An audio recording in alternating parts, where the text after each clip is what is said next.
ठीक।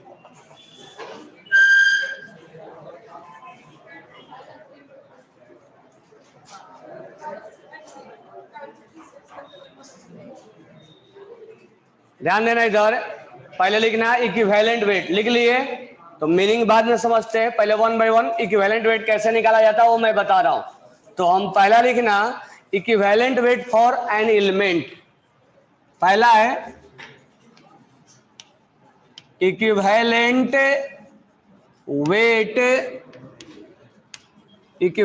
Weight of an element. एक element का इक्विवेलेंट वेट कैसे निकाला जाता है, तो उसका हम लेंगे मोलर मास, यानी एटॉमिक मास लेंगे हम। क्या लेंगे हम? Atomic mass. उसका हम पकड़ेंगे atomic mass. Atomic mass divided by valency, divided by valency. तो अगर किसी पीरियोडिक टेबल के एलिमेंट्स के लिए हमें इक्विवेलेंट वेट निकालना है तो उसका हम मास लेंगे और वैलेंसी से डिवाइड मार देंगे। जैसे एग्जांपल लेते हैं, अगर हमसे बोला गया फाइंड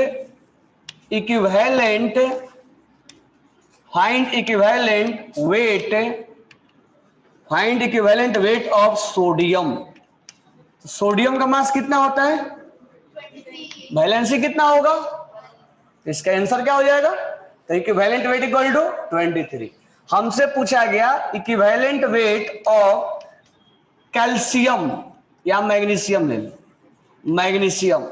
तो मैग्नीशियम का मास कितना होता है और वैलेंसी कितना होता है? कितना आ जाएगा? इसका कितना आएगा? 23 और इसका 12। अगर हमसे पूछा जाएगा इक्विवेलेंट वेट ऑफ अल्युमिनियम का निकालो, तो अल्युमिनियम का मास कितना होता है डिवाइड बाय वैलेंसी कितना होगा? 3, क्या हो जाएगा? 9। अगर हमसे पूछा जाएगा इक्विवेलेंट वेट ऑफ ऑक्सीजन निकालो, तो ऑक्सीजन का मास कितना होता है और वैलेंसी कितना होता है? 2 होता है। कितना हो जाएगा? 8। अगर हमसे पूछा जाए इक्विवेलेंट वेट ऑफ हाइड्रोजन निकालो, तो हम हाइड्रोजन का मास कितना होता है और वैलेंसी इलेक्ट्रॉन डिवाइड बाई 1। अगर हमसे पूछा जाए इक्विवेलेंट वेट ऑफ क्लोरीन निकालो, तो हम निकालेंगे क्लोरीन का मास कितना होता है डिवाइड बाई इसका वैलेंसी कितना होता है। वैलेंसी इलेक्ट्रॉन नहीं लेना है, वैलेंसी लेना है। तो वैलेंसी इज होता है ना, वैलेंसी 1 नहीं होता है। कितना आ जाएगा ये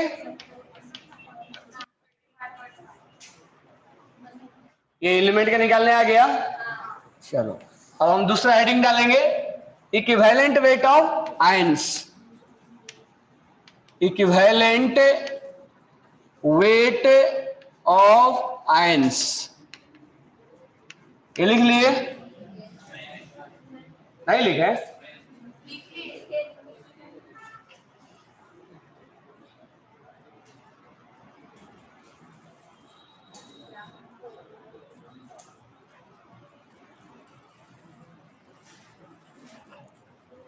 अब हम आयंस के लिए निकालेंगे। तो इक्विवेलेंट वेट आयंस का निकालना आसान होता है। कैसे निकालेंगे? उसका molar mass divide by charge. तो equivalent weight of ions, heading डालना इक्विवेलेंट वेट ऑफ आयंस क्या होगा? Molar mass upon charge. ध्यान देना एनाइन और केटाइन में, केटाइन का चार्ज प्लस में ही लेंगे और एनाइन में अगर माइनस में भी है तो उसका चार्ज हम मैग्नीट्यूड लेंगे, साइन नहीं लेंगे। जैसे हमसे बोला गया कि find equivalent weight of SO4 -2। SO4 -2 का इक्विवेलेंट वेट बताओ। अब SO4 का जो मास होता है वो होता है 96 होता है। अब इस पे चार्ज कितना है? 2। तो 96 अपॉन क्या हो जाएगा? 2, ये हो जाएगा 48। यानी जितना चार्ज होगा हम 2 से क्या कर देंगे? डिवाइड कर देंगे। और चार्ज किस में लेना है? मैग्नीट्यूड में लेना है। समझ में आ गया? अगर हमसे बोला जाए इक्विवेलेंट वेट ऑफ निकालो HCO3 माइनस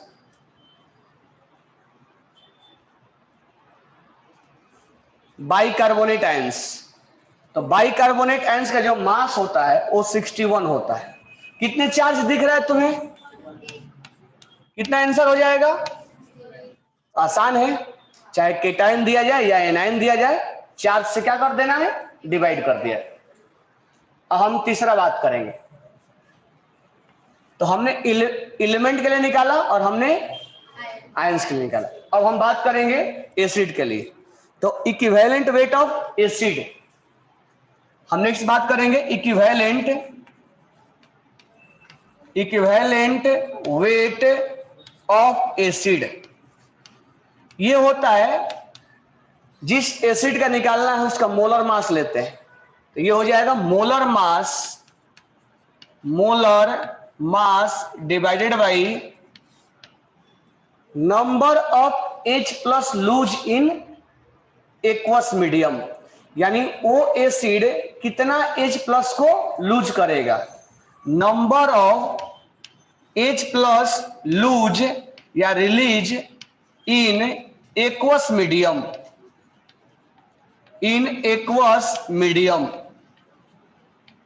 यानी ओ एसिड H प्लस को कितना रिलीज करेगा।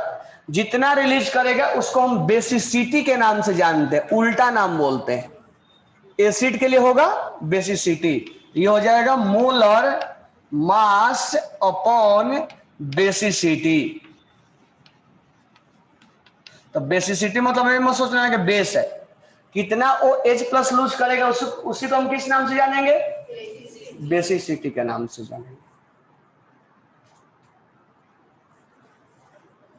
क्लियर है? चलो एग्जांपल्स के बारे में बात करते हैं।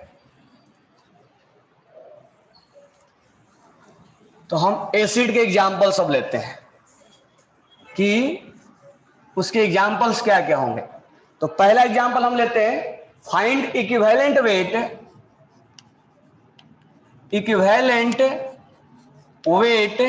For H2SO4। हम H2SO4 के लिए लेते हैं। तो H2SO4 का मास कितना हो जाएगा? 98। अब मुझे ये बताओ कि जब H2SO4 को पानी में डालोगे तो कितना H प्लस लूज करेगा? ये कितना H प्लस लूज करेगा? 2 लूज करेगा, मालूम है ना?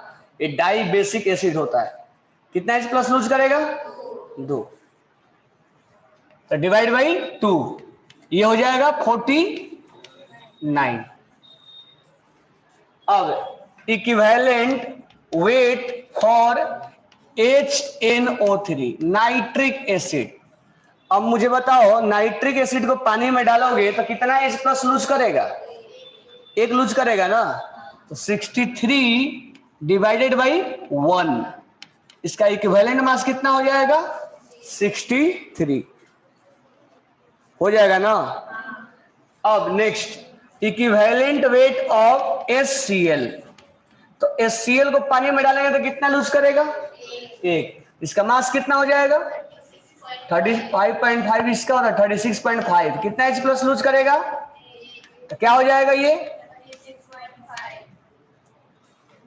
अब हम नेक्स्ट बात करेंगे equivalent weight of acetic acid. Acetic acid का फॉर्मूला कितना होता है?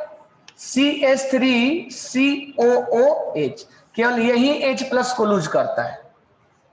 तो इसका इक्विवेलेंट वेट कितना हो जाएगा? इसका मोलर मास एसिटिक एसिड का कितना होगा? 60 होगा ना। और कितना H प्लस लूज करेगा? कितना H प्लस लूज करेगा? कितना H प्लस लूज करेगा? कितना होगा? 60। 1 H प्लस लूज करेगा ये वाला। अब next equivalent weight of perchloric acid. Perchloric acid का फॉर्मूला, परक्लोरिक का फॉर्मूला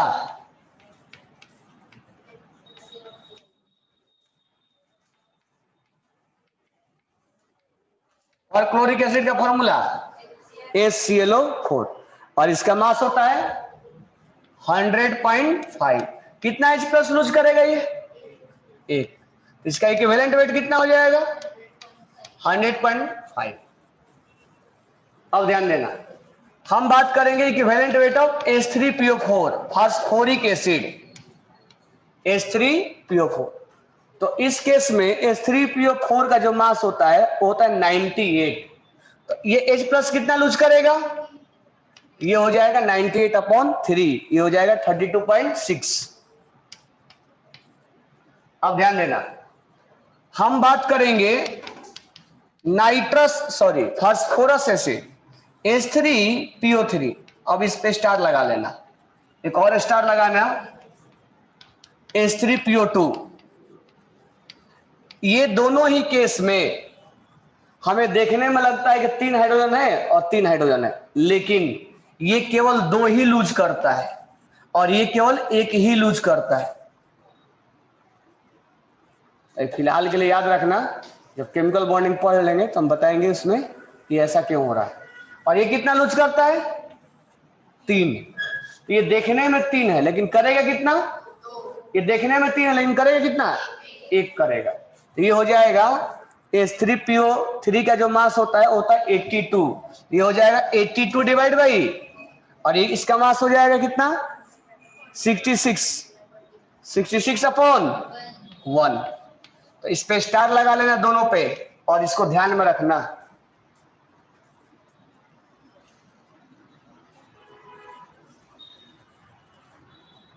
ये क्लियर हो गया। अब ध्यान देना, ये तो हमने बोला कि हमने इसको पानी में डाला और इसने कितना H प्लस लूज कर दिया। तो जितना H प्लस लूज करेगा उसके बराबर हम क्या ले लेंगे, क्या लेंगे, H प्लस कितना उसने लूज किया। 1 लूज करेगा तो 1 लेंगे, 2 लूज करेगा तो 2 लेंगे, 3 लूज करेगा तो 3 लेंगे, 4 लूज करेगा तो 4। अब मान लो हमसे रिएक्शन में दिया है, हमसे ये तो पर्टिकुलर हमने निकाला, अगर हमसे बोला कि नहीं आप रिएक्शन के लिए निकालो, जैसे एक रिएक्शन दिया गया है, नेक्स्ट एग्जांपल लेते हैं। अगर मान लो एक रिएक्शन दिया गया है H2SO4 और उसका रिएक्शन करवाया गया है 100 बेस के साथ NaOH के साथ। अब रिएक्शन के दौरान उसने प्रोडक्ट लिख दिया है, यहां लिखा है NaHSO4 प्लस वाटर लिखा है, बैलेंस है कि नहीं है उसमें कोई लेना देना नहीं। अब ध्यान देना, हमने H2SO4 में क्या बोला, कितना H प्लस लूज करेगा, लेकिन जब तुमसे रिएक्शन दिया जाएगा तो तुम पहले देखोगे कि रिएक्शन में कितना उसने H प्लस को लूज किया है। ऐसा कोई जरूरी नहीं होगा कि वो 2 H प्लस को ही लूज करेगा, रिएक्शन देख के हमें पता लगाना पड़ेगा। अगर नॉर्मल दिया जाए तो कोई प्रॉब्लम नहीं है, लेकिन अगर रिएक्शन में दिया जाए तो हम पहले पता लगा लेंगे कि उसने H प्लस कितना लूज किया है एक्चुअल में। अब यहां देखो H2SO4 है और यहां पर क्या है, इसका मतलब इसने एक H प्लस लूज किया है और एक H प्लस इसका ऐसा ही है। ये माइनस और ये प्लस क्या हुआ है, केटाइन और एनाइन जोड़ के क्या बन गया है, सोडियम बाइसल्फेट बना है। इसका मतलब इसमें से एक ही H लूज हुआ है, दूसरा लूज हुआ है क्या, नहीं। तो इससे हमें समझ में आता है सोडियम बाइसल्फेट से, यह है सोडियम बाइसल्फेट। सोडियम बाइसल्फेट से समझ में आता है कि यहां H2SO4 ने जो इसके पास 2 हाइड्रोजन था, अब यहां पर एक ही हाइड्रोजन है, इसका मतलब दोनों उसने लूज नहीं किया है। तो इस केस में जब हमसे पूछा जाएगा कि इक्विवेलेंट वेट बताओ, तो हम बोलेंगे H2SO4 का मोलर मास कितना होता है 98। लेकिन इस बार हम 2 नहीं लिखेंगे, क्या लिखेंगे 1। इसलिए 1 लिखेंगे क्योंकि इसने 2 ही लूज किया है, लेकिन ये 1 ही लूज किया है। लेकिन ये रिएक्शन दिया जाएगा तब हमें आइडिया लगेगा। अगर अपने मन से लिखना होता तो कितना लिखते हम, बिना रिएक्शन दिए अगर बात करेगा तो हम 2 लिखते, लेकिन ये तो हमें मालूम नहीं ना कि उसने लूज कितना किया। नॉर्मल केस में कितना करता है 2, लेकिन रिएक्शन देके पूछेगा तो हम ऐसे लिखेंगे। मान लो यही रिएक्शन तुम्हें H2SO4 है और यहां लिख दिया गया NaOH। अब इस केस में एसिड और बेस का रिएक्शन हुआ और यहां बना Na2SO4 सल्फेट बना और वाटर बना। अब तुम्हें देख के क्या लग रहा है, कितना उसने H प्लस को लूज किया है, दोनों का दोनों हाइड्रोजन को क्या कर दिया उसने, दोनों का दोनों हाइड्रोजन लूज कर दिया और उसके जवाब पे क्या आ गया, यानी 2 H प्लस लूज कर दिया और क्या आया SO4-2 और यहां से क्या आया, तो ये सोडियम और ये SO4-2 क्या हुआ, कंबाइंड हुआ और क्या बना सोडियम सल्फेट। क्या इसमें एक भी हाइड्रोजन दिख रहा है क्या, नहीं, इसका मतलब ये H2SO4 ने दोनों हाइड्रोजन क्या कर दिया, लूज कर दिया। यहां पर कितने हाइड्रोजन लूज हुए दिख रहा है, 2। तो यहां पर इक्विवेलेंट मास कितना हो जाएगा, इक्विवेलेंट मास या इक्विवेलेंट वेट कितना हो जाएगा, तो इसका मास कितना है 98। अब इस बार कितना लूज किया है, तो ये हो जाएगा 49। तो हम पहले चेक कर लेंगे अगर रिएक्शन दिया जाए कि हमसे वो कितना वो H प्लस को लूज कर रहा है, तो बिना रिएक्शन हम देखे अपने मन से नहीं बोल देंगे कि सर ने इतना बोला था, तुम्हें चेक करना पड़ेगा कि उसमें कितना उसने लूज किया है। समझ में आ गया, लिखो।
लिख लिए क्या, चलो तो ये एसिड के लिए समझ में आ गया। अब हेडिंग डालना equivalent weight for base, equivalent weight for base.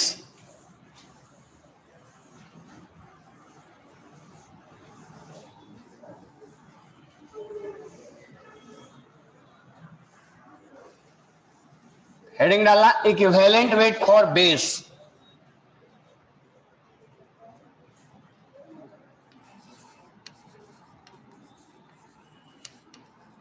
Equivalent weight for base क्या हो जाएगा इसका, molar mass divided by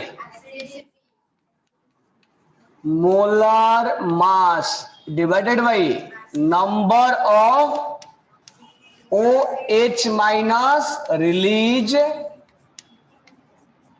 in aqueous solution, release in aqueous solution, aqueous in aqueous. इसका मतलब कितना H प्लस लूज करेगा उसको हम किस नाम से जानेंगे, मोलर मास अपॉन एसिडिटी। तो बेस के लिए हम उल्टा नाम बोलते हैं, एसिड में H प्लस के लिए हम बेसिसिटी बोलते हैं और बेस में OH के लिए हम एसिडिटी बोलते हैं। सिंपल सा इसका है। अब हम अगर बात करें कि इक्विवेलेंट वेट फॉर NaOH, तो बताओ NaOH को पानी में डालोगे तो कितना OH रिलीज करेगा, कितना रिलीज करेगा, और NaOH का मास कितना हो जाएगा 40 divided by 1, equivalent mass.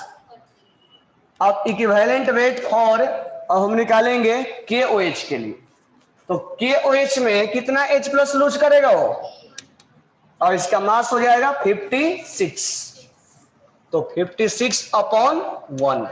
Equivalent weight for हम बात करेंगे कैल्शियम हाइड्रोक्साइड का, तो कैल्शियम हाइड्रोक्साइड का मास कितना होता है 1 72। कितना H प्लस लूज करेगा ये? इक्विवेलेंट वेट ऑफ, हम बात करेंगे बेरियम हाइड्रोक्साइड, बेरियम हाइड्रोक्साइड कितना H प्लस को लूज करेगा? 2, 171/2। अब हम बात करेंगे MgOH होल ट्वाइस का, MgOH होल ट्वाइस का। अब ये हो जाएगा, इसका मास हो जाएगा 58 और कितना H प्लस लूज करेगा? 2। CaOH होल ट्वाइस 74, 40 इसका और 32 और 2, 40 इसका और 32 इसका और 2 इसका, 74 हो गया।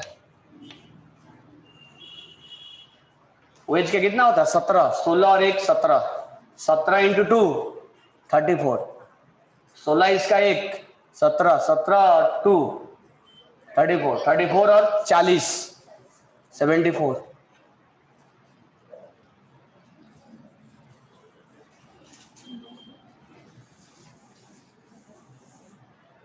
समझ में आ गया?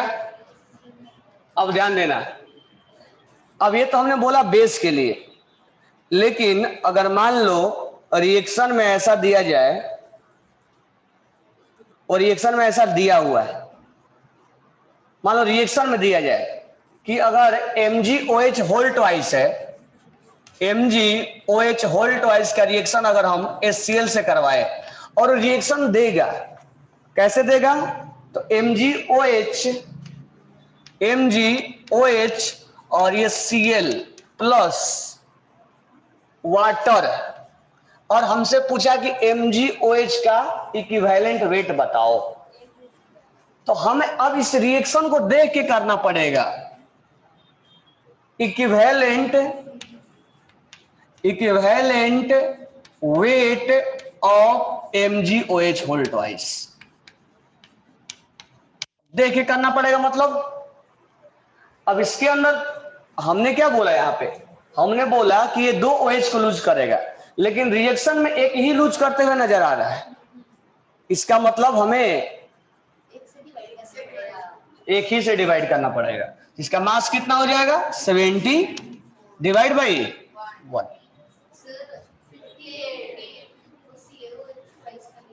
किसका है? हाँ, Mg का हो जाएगा 58 डिवाइड बाई 1। जब रिएक्शन दिया जाएगा तो हम रिएक्शन के अकॉर्डिंग जाएंगे, और नहीं दिया है तो नॉर्मली हम जैसे बात करते हैं वैसा ही करेंगे।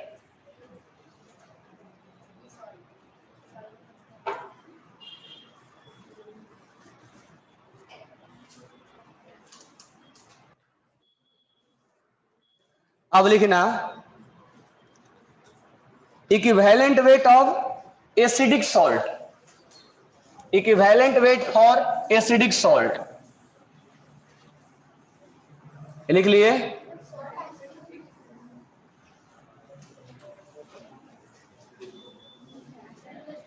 Equivalent weight of acidic salt, strong acid और वीक बेस, तो सॉल्ट कैसा होगा? एसिडिक होगा। Equivalent weight for acidic salt, acidic salt बोले तो ऐसे तो हम सॉल्ट को क्या बोलते हैं? न्यूट्रल होता है, लेकिन जब स्ट्रॉन्ग एसिड से और वीक बेस से मिलकर बना होगा तो सॉल्ट क्या होगा? एसिडिक होगा, होगा ना। तो यहां पर अगर हम एग्जांपल लिखे NaHCO3 का इक्विवेलेंट वेट निकालना है, इसको हम लिखेंगे इक्विवेलेंट वेट इक्वल टू, यहां पर लिखेंगे फॉर्मूला वेट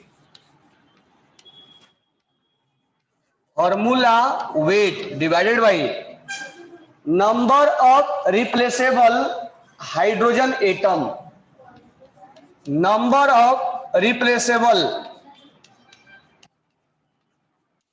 हाइड्रोजन एटम। अब ध्यान से समझना, NaOH एक्चुअली में रिएक्शन कैसे हुआ होगा? NaOH और किसके साथ हुआ होगा? H2CO3 के साथ। क्या H2CO3 ने अपना दोनों हाइड्रोजन लूज कर दिया है? एक ही लूज किया है ना इसने, किया है कि नहीं किया है? क्या दोनों लूज किया है क्या? नहीं। तो कितना उसका हाइड्रोजन रिप्लेस हो गया है? एक। इसका मोलर मास NaHCO3 का मोलर मास तो 23 इसका और एक इसका, 12 इसका, 48 इसका, कितना हो जाएगा इसका मोलर मास? 84। तो इसका मोलर मास हो जाएगा 84। कितना हाइड्रोजन रिप्लेस हो गया? एक। अगर हम बात करें NaH2 और PO4 का, PO3 कर देते हैं, NaH2 PO3 का। अब मुझे बताओ एक्चुअल में किससे मिलकर बना होगा? NaOH से, और किससे मिलकर बना होगा? H3PO3 से मिलकर बना होगा। बिल्कुल करेक्ट। कितना H+ इसने लूज किया है? कितना H+ हट गया है? 2 तो है इसके पास, 3 था, एक ही लूज किया है ना, एक ही लूज किया है ना। कितना रिप्लेसेबल है?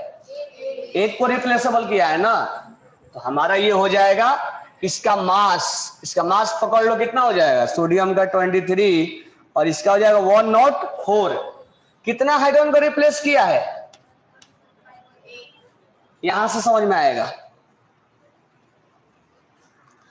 नेक्स्ट अगर हम बात करें NaH2PO4 के बारे में बात करें तो मुझे बताओ ये किससे मिलकर बना होगा?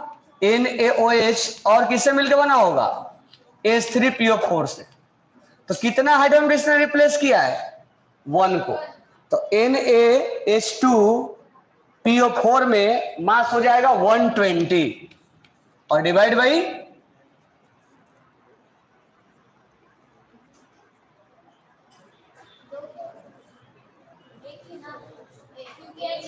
एक ही हो, यहाँ गलत लिखा हो।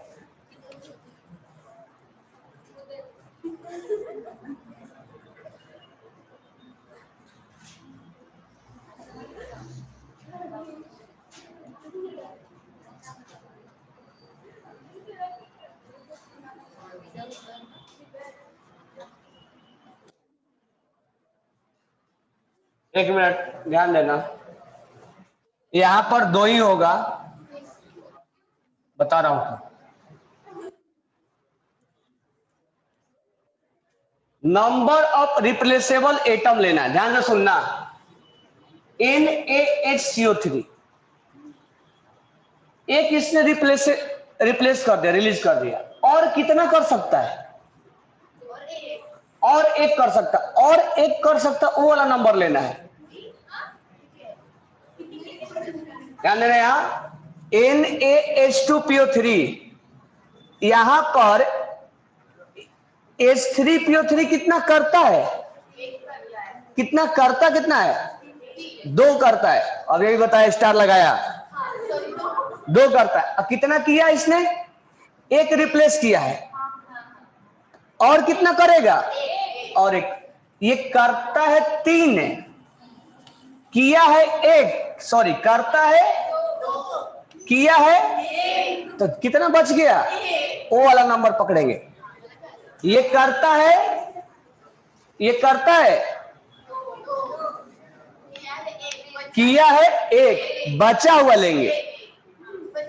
किया इसने किया है 2, करना चाहिए 2, किया है 1, तो बचा हुआ कितना है? अब यहां ध्यान देना, यहां पे H3PO4 को करना चाहिए 3, किया है, रिप्लेस कितना किया है? 1 किया है। 2 तो यहां इसके साथ लगाया हुआ, अरे 1 ही रिप्लेस किया है ना, 2 कहां से रिप्लेस कर दिया है? 2 तो बचा हुआ है ना इसके पास। रिप्लेस कितना किया? 1, तो बचा हुआ कितना है? 2। करना चाहिए 3 है, लेकिन रिप्लेस किया है 1, तो कितना बचा हुआ है? नहीं समझ में आया? कब आएगा?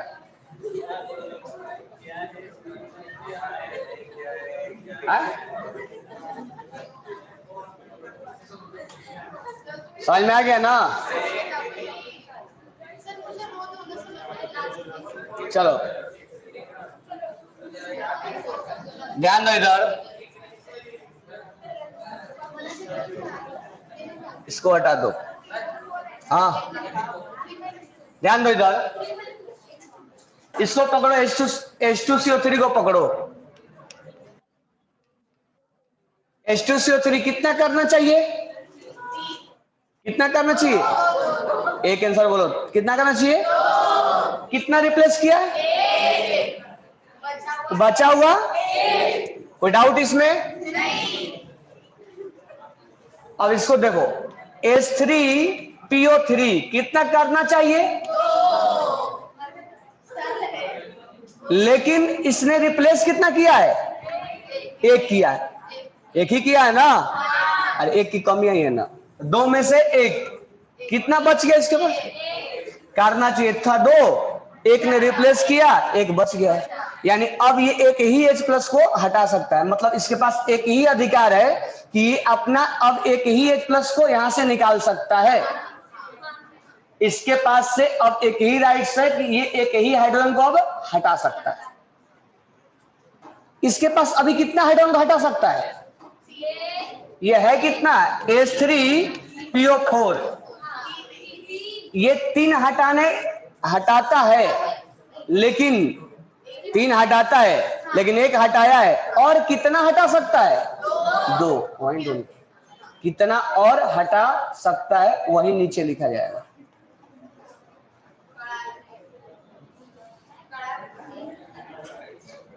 कड़क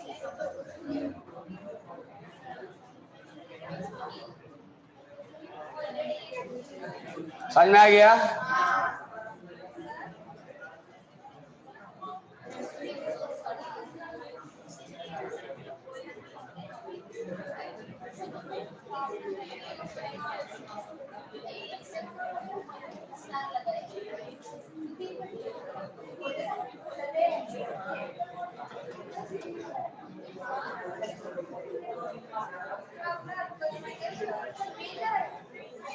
क्लियर हो गया?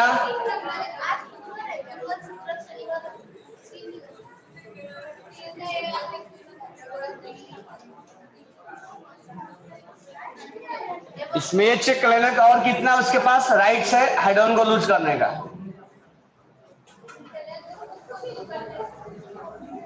अब नेक्स्ट लिखना इक्विवेलेंट वेट फॉर, नेक्स्ट लिखना equivalent weight for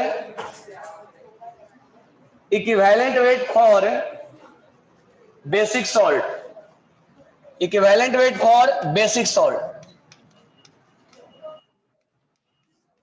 equivalent weight for basic salt.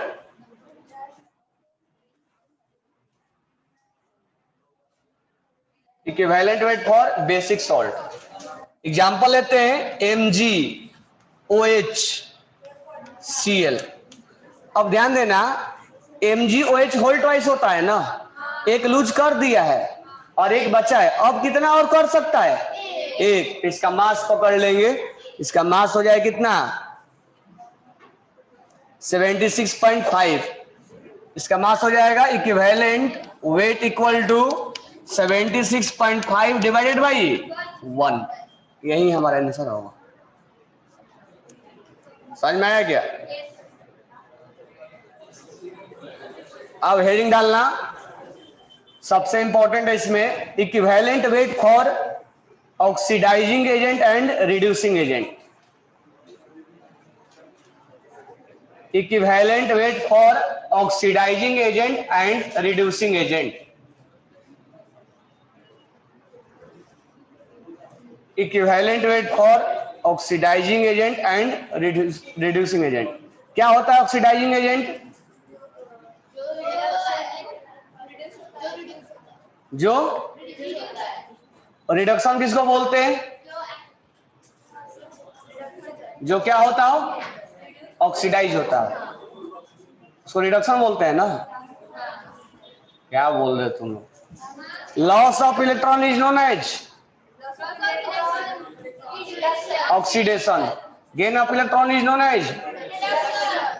अगर सामने वाला ऑक्सीडाइज हो और खुद रिड्यूस हो जाए क्या बोलेंगे? Oxidising agent. सामने वाला रिड्यूस हो खुद ऑक्सीडाइज हो जाए क्या बोलेंगे? Reducing agent. जो काम सामने वाला पर करता है उसका हम उस एजेंट के नाम जोड़ते हैं। समझ में आ गया ना? तो ध्यान देना, अब हम पढ़ रहे हैं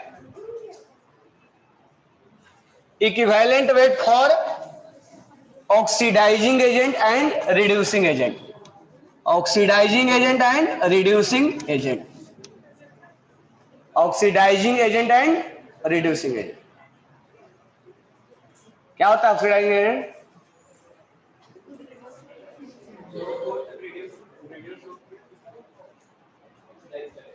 अब ध्यान देना, पहला एग्जांपल के साथ या पहले लिखना equivalent, equivalent weight equal to क्या हो जाएगा? मोलर मास या molecular weight, molar mass upon molar mass upon number of electron loss और gain, number of electron loss and या और गेन पर मॉलिक्यूल्स, पर मॉलिक्यूल्स। ध्यान देना इधर, equivalent weight equal to molar mass upon number of electron loss और gain. अब एग्जांपल लेते हैं, मान के हम चलते हैं कि KMnO4 है, KMnO4 एसिडिक मीडियम में, या बेसिक ले लेते हैं, बेसिक मीडियम में, बेसिक मीडियम बोले तो बेस लिया जाएगा। अब मुझे ये बताओ यहां Mn का ऑक्सीडेशन स्टेट कितना है? Mn का ऑक्सीडेशन स्टेट कितना होगा?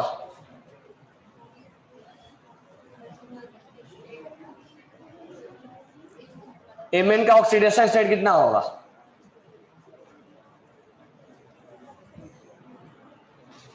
निकालना सिखाया ना? क्लास में से कोई भी नहीं जो बता सके कि Mn का ऑक्सीडेशन कितना होगा? 7 होगा। हाँ करेक्ट। तो इसका जिसका निकालना हो क्या मान लेंगे? X। ऑक्सीजन का क्या हो जाएगा? और पोटेशियम पे क्या होगा? Equal to X equal to क्या होगा? क्या होगा जितेश? निकालना सिखाया था कि नहीं सिखाया था? फिर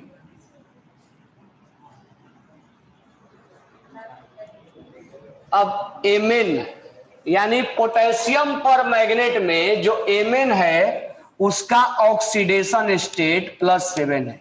जब बेसिक मीडियम से ये रिएक्शन करता है तो इसको ध्यान में रखना पड़ेगा, यानी रट के रखना पड़ेगा कि ये बेसिक मीडियम में, एक ट्रिक भी बता दूंगा तुम लोगों को, बेसिक मीडियम में ये Mn जो है वो +6 ऑक्सीडेशन स्टेट में जाता है, ये याद रखना पड़ेगा। Mn जो है वो +7 से कहां जाता है? किस मीडियम में? तो कितना ऑक्सीडेशन स्टेट का चेंज हुआ है? एक का चेंज हुआ है ना। नंबर ऑफ इलेक्ट्रॉन लूज और गेन, कितना इलेक्ट्रॉन लॉस हुआ है कि गेन हुआ है? लॉस हुआ है कि गेन हुआ है? लॉस हुआ है। इलेक्ट्रॉन लॉस होता है चार्ज बढ़ता है, क्या हुआ? ये इलेक्ट्रॉन गेन हुए ना, गेन हुए तब ना कम हुआ है। कितना इलेक्ट्रॉन गेन हुआ है? या चेंज इन क्या लेना है? Oxidation state. अगर ये नहीं आए तो क्या ले लेना है? Change in oxidation, oxidation state. कितना ऑक्सीडेशन स्टेट चेंज हुआ है? कितना का ऑक्सीडेशन स्टेट चेंज हुआ है? 1। तो KMnO4 का जो मास होता है 158 ग्राम होता है, तो इक्विवेलेंट मास कितना हो जाएगा? Equivalent mass equal to 158 divided by, लिख लो इसको, ये सब चीज आसान है। इसमें नहीं आए समझ में तो फिर